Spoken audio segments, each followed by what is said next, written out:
Bonjour et bienvenue au CQFA.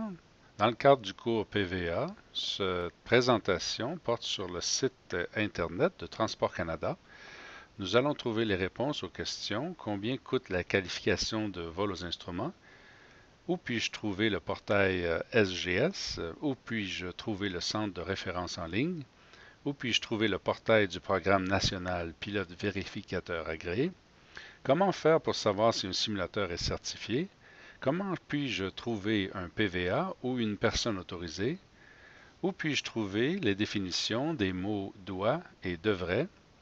Comment soumettre un ESQAC ou un CARES en anglais? Et où puis-je trouver la liste des spécifications d'exploitation? Alors, sans plus attendre, on va commencer toujours avec tc.gc.ca. Côté français, la première question étant: combien coûte une qualification de vol aux instruments?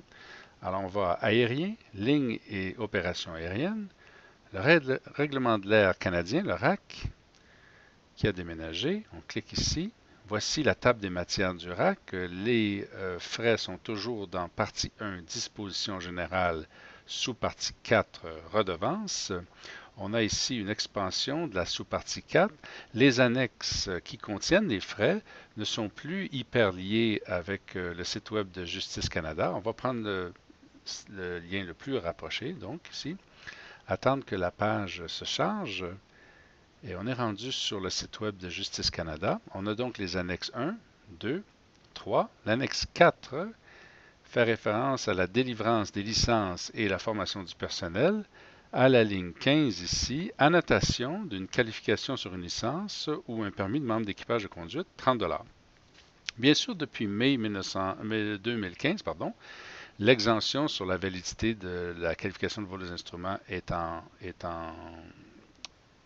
fonction et les frais ont été suspendus. Donc, en réalité, depuis mai 2015, l'IFR coûte rien et les PVA ne chargent plus 30 $. Alors, de retour à tc.gc.ca, côté français, la deuxième question: où puis-je trouver le programme national SGS? La réponse sous aérien, lignes et opérations aériennes, et on a ici en bas à droite, système de gestion de la sécurité. Vous voici donc sur le portail de Transport Canada du SGS.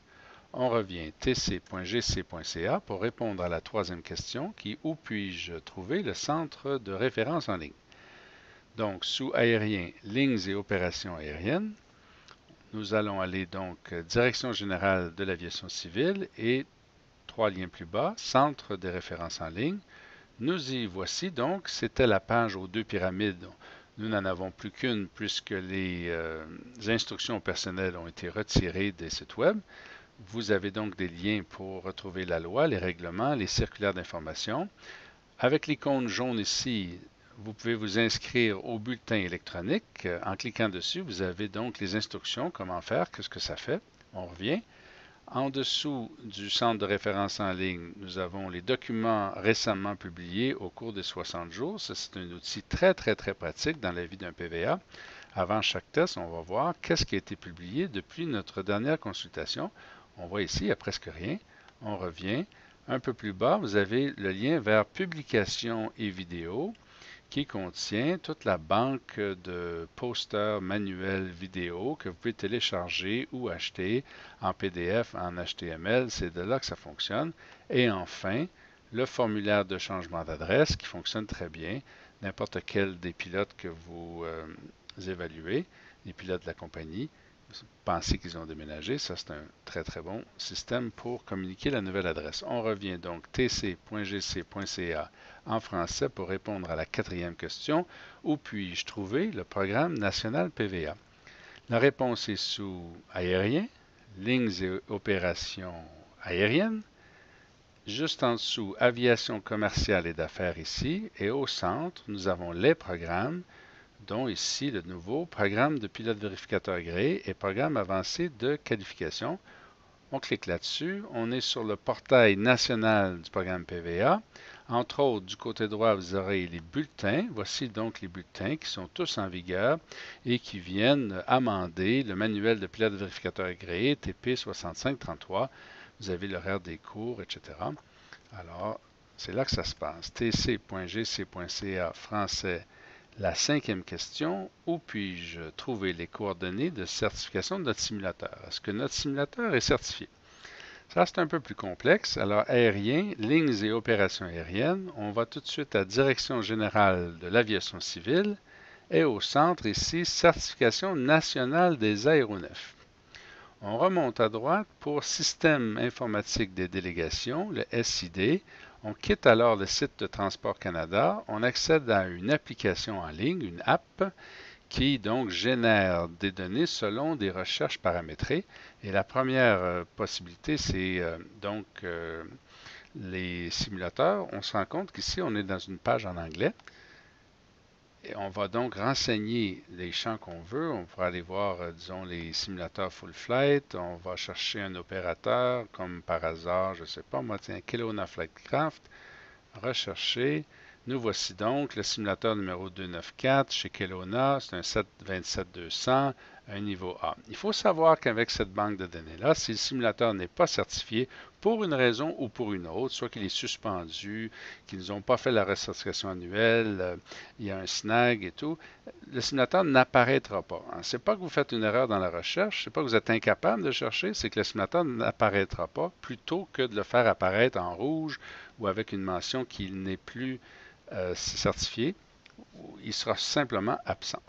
Alors, on vient ici tc.gc.ca, côté français, pour répondre à la sixième question, comment faire pour trouver un autre PVA? La réponse est similaire à la précédente, aérien, lignes d'opération aérienne, à droite, Direction générale d'aviation civile, certification nationale des aéronefs. Oui, on comprend qu'on cherche un humain, mais on va aller quand même de ce côté-là. On revient à Système d'information des délégations qui a déménagé. On sort du site web de transport pour aller, comme précédemment, sur le site web une app, en fait.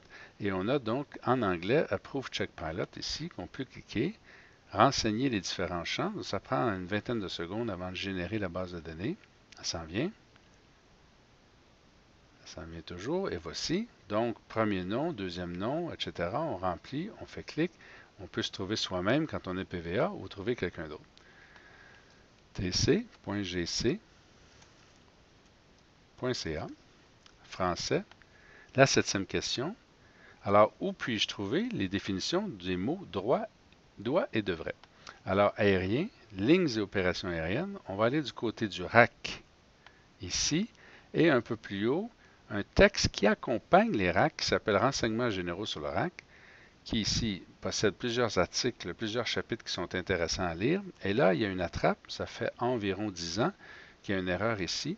Alors, on voit ici appendice C, terme non défini utilisé couramment, mais c'est une erreur de frappe, ça aurait dû être dans l'appendice B. Alors, cliquez sur B pour obtenir ce que le C dit contenir.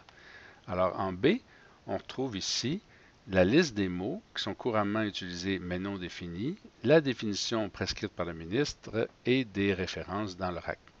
En anglais, il n'y a pas le problème de lien. Vous pouvez cliquer sur appendice B tout de suite. Ça dit ce que c'est. Alors, on vient ici tc.gc.ca en français pour répondre à la huitième question. Comment puis-je soumettre un SSQAC ou en anglais un CARES? Alors, aérien, lignes d'opération aérienne ici. On va aller Direction générale d'aviation civile et un peu plus bas, on descend la souris, système de signalement des questions d'aviation civile. Nous y voici sur le portail. Qu'est-ce que ça fait? Comment on fait? De quelle façon on procède? On a ici des formulaires en ligne et des formulaires qui sont téléchargeables, donc pour soumettre par fax ou par la poste. Alors, tc.gc.ca, côté français, dernière question. Où puis-je trouver la liste des spécifications d'exploitation, en anglais les OPSPEC?